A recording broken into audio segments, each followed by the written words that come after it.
I guess you might call it innovative mindset by asking myself the question, can something be done better? He really goes into all the potential risks, including death. We got it out, he's fine. Thanks to Dr. Carson's skill and faith, he's here today.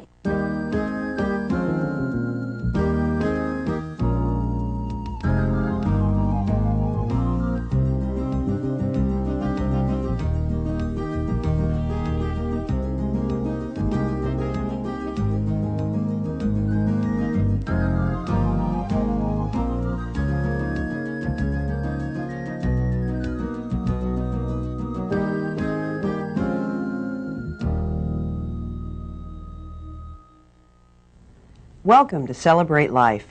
Today's program is about a very special man with gifted hands. Dr. Ben Carson is a world-famous pediatric neurosurgeon. He specializes in working with children nobody else will help. Gentle Ben, as his fellow surgeons and patients call him, is a true physician. He knows his talents are a gift from God to be used for his glory and honor. In 1986, Dr. Carson performed the first successful brain surgery on a baby in the womb. This helped open the world's eyes to the humanity of every preborn child. As a physician, husband, and father, Gentle Ben is one person making a big difference in the lives of many others.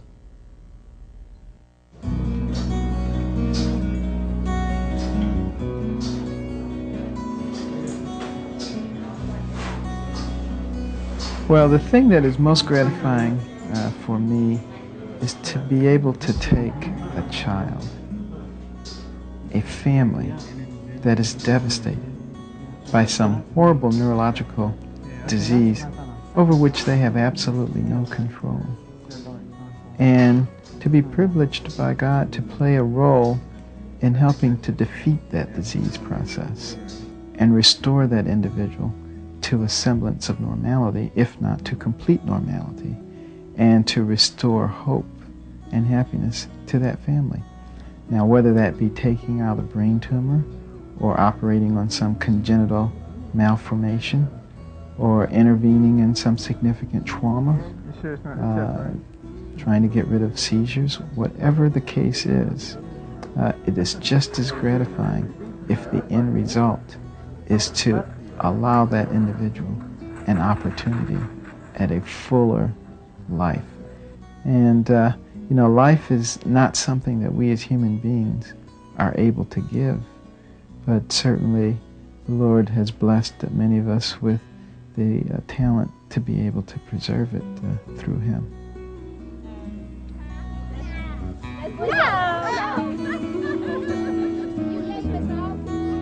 In the case of Lisa Wackersback from Texas, she, at the age of less than 1 year, was involved with intractable seizures, had multitudinous medical interventions, polypharmacy, and absolutely nothing was working. And besides that, she was so doped up from the medication that she was non-functional. So in a situation like that, I personally felt there was very little to lose, although no one was willing to do anything, and that's how she came to our attention. It turned out that we were, in fact, able to go ahead with a hemispherectomy in her case. A hemispherectomy is an operation in which we basically remove the hemisphere on one side of the brain. And this is only done in situations that are desperate, obviously. We would much rather go with more traditional types of therapy.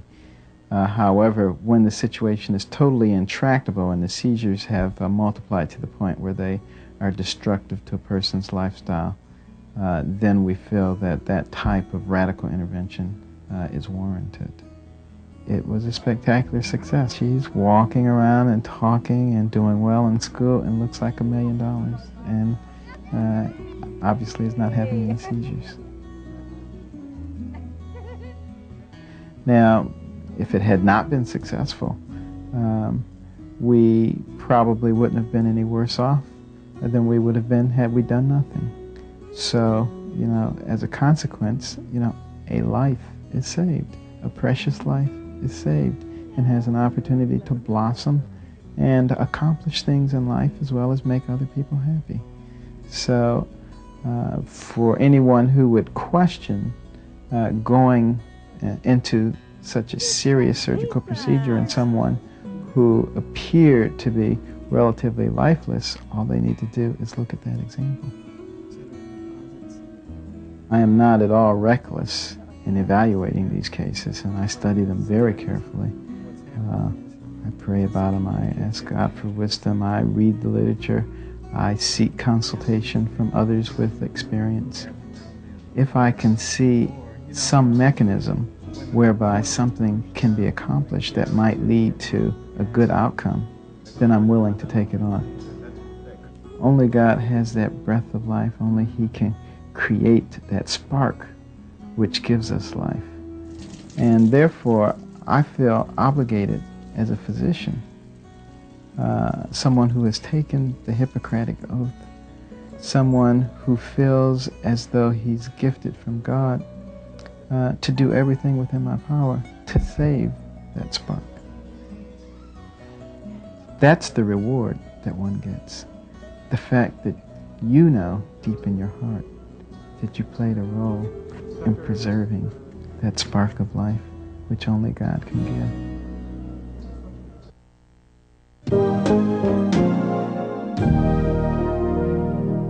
Suppose there was a choice there to pull the plug or to remove my life because it was no longer a superstar life of running down a football field and using my talents. Well, you don't grow up hoping to be a wheelchair athlete. However, there are a lot of things that we can do with life when given the opportunity.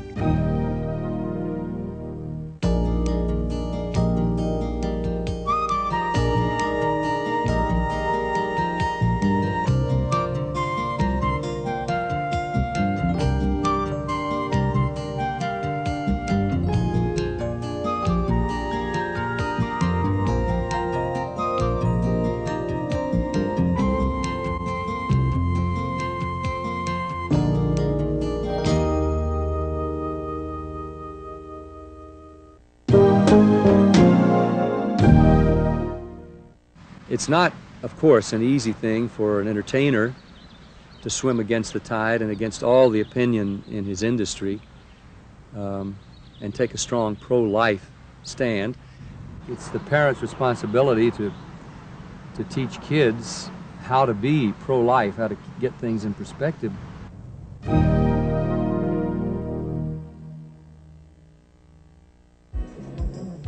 Dr. Ben Carson is a shining example of the medical profession. He's a man blessed with exceptional talent, and he is faithful to his sacred calling as a healer. But Dr. Carson and thousands of others are concerned about ethical problems in the field of medical care. All About Issues carried a special report entitled, What's Happening to Medicine? I'd be happy to send you a free copy. Just call or write American Life League. It really doesn't matter where you come from. It really doesn't matter what you look like. You can pretty much do anything that you want to do. And I'll use myself as an example of that. When I was 8 years old, my family was broken up. My father left us. And my mother, who only had a third-grade education, was left with the horrible task of trying to raise 2 young sons in inner-city Detroit. My mother was working 2 and 3 jobs at a time, trying to stay off of welfare and to get back on her feet. I was in the 5th grade, and I was a terrible student in the 5th grade. Just, you cannot imagine a worse student than I was. I was always the first person to sit down when there was a spelling bee. I never knew any state capitals. I didn't even know the states, much less the capitals. I got every question wrong when it came to a math quiz. And, you know, I didn't really think much of it. You know, as far as I was concerned, that was just the way it was supposed to be. when our report cards came out, my mother was quite alarmed when she saw mine because I was failing just about everything. And she said, "What in the world is going on? What can I do here?" She was really quite distressed because she had led a very difficult life herself. And she said, "There must be some way I can stimulate my sons to learn because my brother wasn't doing well either."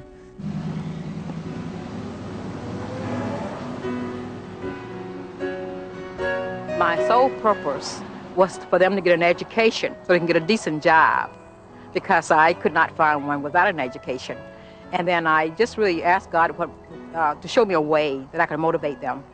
And then this plan came to me. Let them learn the timetables. I had heard that, and I had really studied myself because I was trying to upgrade myself too. And then I said, okay, we're going to learn the timetables together. The second day came back, I said, how are you done on the timetables? And so Ben wanted to go outdoors and play. He said, "Mother, you are a mean mother. It's impossible. Can't nobody learn those timetables. Can't nobody in the world learn those timetables." I said, well, okay, you can figure out. You're smart. You can figure out how to learn them. And so let's say that you are going to not play until you learn timetables. And a very short time he learned them, all the way from 2 through 12. You know, we were the kind of kids who wanted to come home and play outside until it was dark, and then when it was dark, go in and watch TV until it was time to go to bed, and then that was that. She said we would be able to watch 2 or 3 pre-selected TV programs during the week, every week. And with all of that extra time, we had to go to the library, check out 2 books, read them, and submit to her a book report. See, my mother was a very, very persistent person. Well, interestingly enough, after a few weeks, I began to enjoy reading those books. I didn't like it much at first, but you know, the books I started reading initially were about animals. I loved animals. And then I started reading about rocks and minerals, and I really got fascinated with rocks.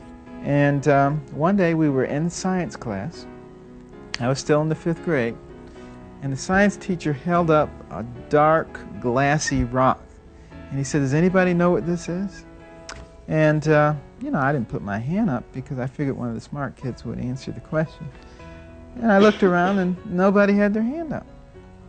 And I said, well, I knew what it was. You know, I'd been reading about this stuff, so I put my hand up. And everybody looked. Is that Carson with his hand up? You know, the teacher looked, they said. And the students were all, you know, they were taking a big breath. They were getting ready for a hilarious laugh. They knew it was going to be funny what I had to say. And I said, "That's obsidian." And the teacher said, "That's right. It is obsidian." And then I went on to explain how obsidian was formed by lava, and how when the lava flowed down to the water, it was supercooled and the elements consolidated and they formed a glass-like appearance. And everybody was spellbound as I was talking about it. You know, this was a totally new experience for me. The reason I knew that is because I read about it. And I started reading every book I could get my hands on. And within a year and a half, I'd gone from the bottom of the class to the top of the class.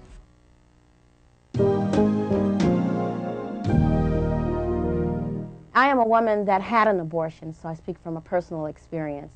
And I think that there was just never a time in my mind and in my heart where I felt this was truly a human being until I got into the Word of God and I read where David says in the Psalms that before he was even born, God had known him in his mother's womb. And even Jeremiah spoke about the fact that he had already been designated a position that God had for him.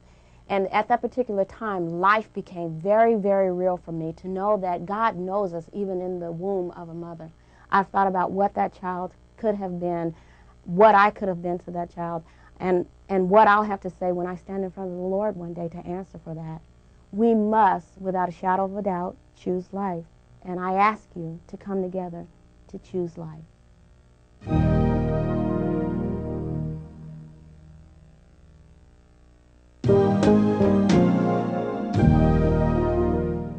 I guess when all the media hype started coming along, I started becoming pro-life, but I always was pro-life. I would not have an abortion. I I might give the baby up for adoption, but I would keep it because I believe it's human life. You shouldn't kill unborn babies because they have a life too. Using abortion as birth control is so wrong, you know. My dollar gets pushed down. The inspiring work of Dr. Ben Carson is a light in the darkness. He shows us what the healing profession can be and what it ought to be. But there are compromises and ethical problems today in the field of medicine, and you should have the facts. American Life League has published a special booklet on medical ethics. I'd be happy to send you a free copy. Just call or write American Life League. There are a lot of different types of Siamese twins. Now, the type that are joined at the back are the rarest and most complex type. This is what the Bender twins were from West Germany. And this is the type that had never before been separated and with both twins surviving.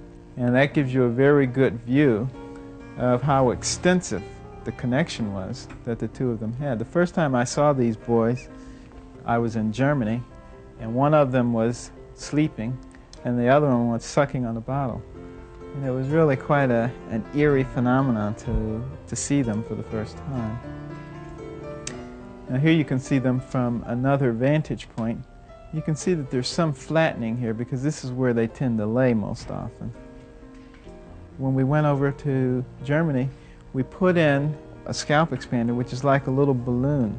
And then it has an area that you can stick a needle through the skin into this area and put saline into that, which gradually expands this. So each week the doctors in Germany would put a little more fluid into that thing, and it would get bigger and bigger, so that once we separated them, we would have that extra scalp which we could cover the back of their heads with. You have to plan those kinds of things when you get involved in very complex surgical procedures. This is what the operating room looked like just before we did the operation, and you can see there's a tremendous amount of equipment in there. And of course a lot of people had to be in that operating room as well. And that's just before we started the operation. And that's the operation actually underway. But eventually, after 22 hours of operating, we had two separate individuals. They were quite sick post-operatively initially. And you can see one of them there in the intensive care unit. And later on, they started making much more progress. You can see that they were not suffering from any lack of nutrition. And that's the end of that. Now, these are kinds of things that people can do. People like yourselves can do. These operations, they seem incredible. The technology seems very sophisticated. It seems like you need an incredible amount of knowledge. And you do. You do need an incredible amount of knowledge. But the one thing you have to keep in mind is you all have incredible brains.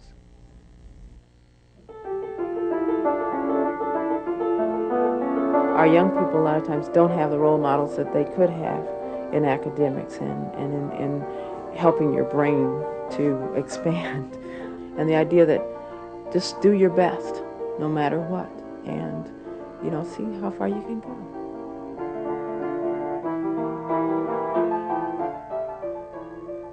When you're a mom, it's very important to nurture those children because they're tomorrow's future. It's just important to instill a lot of those ideals early on in life, and also to give them a sense of security as well, so that when they're bombarded with a lot of temptations and some of the terrible vices that are around these days, that they'll be able to stand up and say no, that that's something that they don't want to do.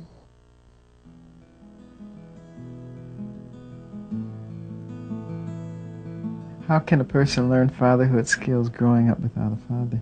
Well, I have to tell you, in my case, I did an awful lot of reading. And I'm a great student of the Bible, and particularly the book of Proverbs, which has a lot of verses in it about how to raise children. And I think the wisdom is there for anybody. So not having a father, not growing up that way, was no disadvantage to me.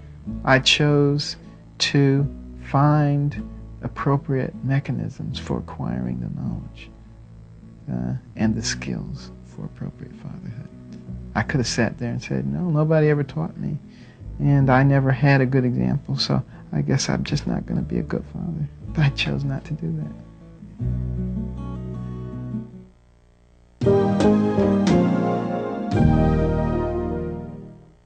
I would not have been born had it not been for the convictions of a doctor. My mother found herself carrying a child at age 41. No husband, no job, no hope, no future. Tried to have an abortion. The doctor said no. Miraculously, I was allowed to be born.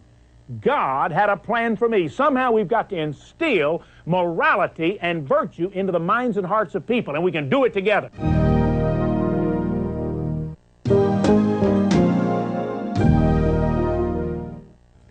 The integrity of the healing profession dates back to Hippocrates. Over the centuries since his time, doctors everywhere have sworn his oath always to protect life, never to take it. Today, however, the practice of medicine is in crisis. Most medical schools have abandoned the Hippocratic Oath because medical practice is no longer limited to healing. Dr. Ben Carson is a living example of a doctor who has remained faithful to the healing principles. He shows us how medicine ought to be practiced. But the darker side of the profession needs to be examined too. We need to carefully select the doctors and hospitals we use and support those who, like Dr. Carson, are faithful to their sacred calling. To exercise our responsibility as patients, we need to arm ourselves with the facts. All About Issues carried a special report titled, What's Happening to Medicine? For your free copy, just call or write American Life League. When Sean woke up this morning, he started cold. Now you know we have a camera crew today, don't you? Right. Okay. I have a few heroes in life. One of them is Norma Claypool. This is one of the most spectacular women in the world as far as I'm concerned. She is willing to take children that nobody else wants as long as they're alive. Children who are blind, children who have incredible craniofacial deformities, who have other types of physical handicaps. And she brings them into her home, and she loves them. And they know after a while that she loves them, and they begin to respond. And she takes them wherever she needs to take them to get the appropriate medical treatment, including all types of surgeries to correct some of the physical deformities. And she takes multiple children in at one time and raises them until they're independent. And to top all of that off, she's blind. But she doesn't know it.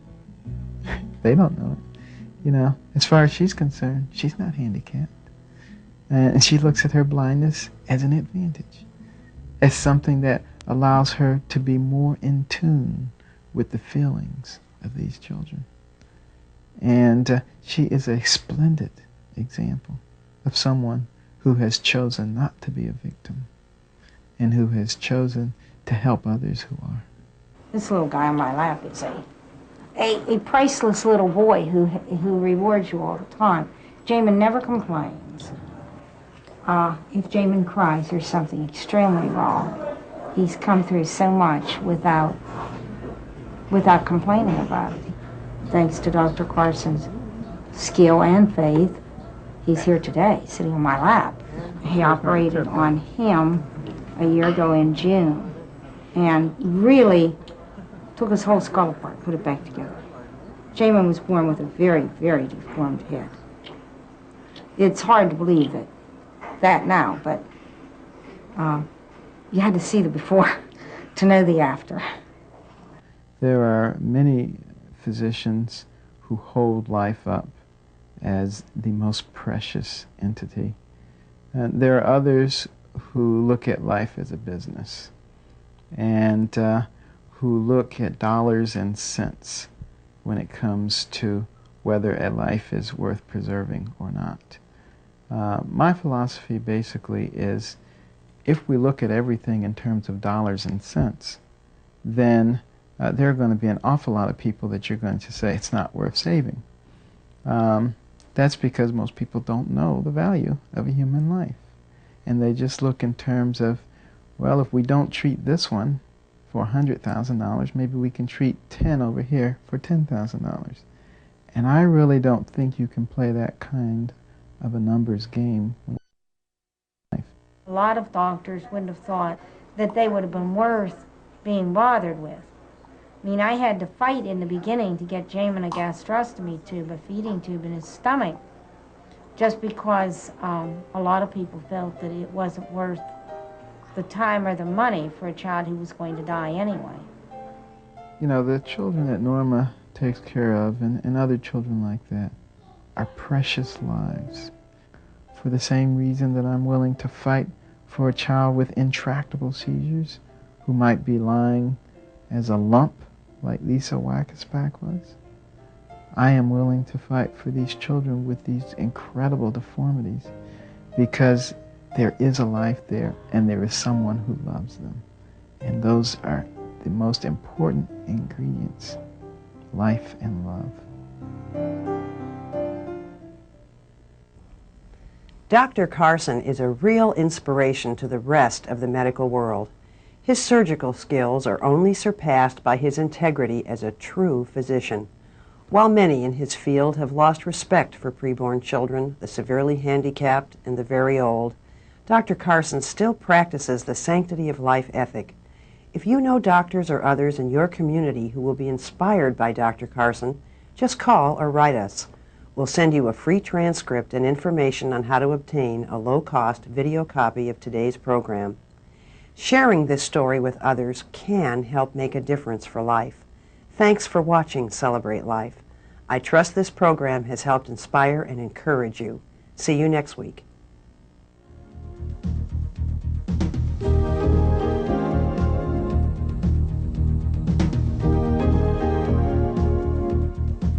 You know, the technical skills, the knowledge, those are things that can be acquired.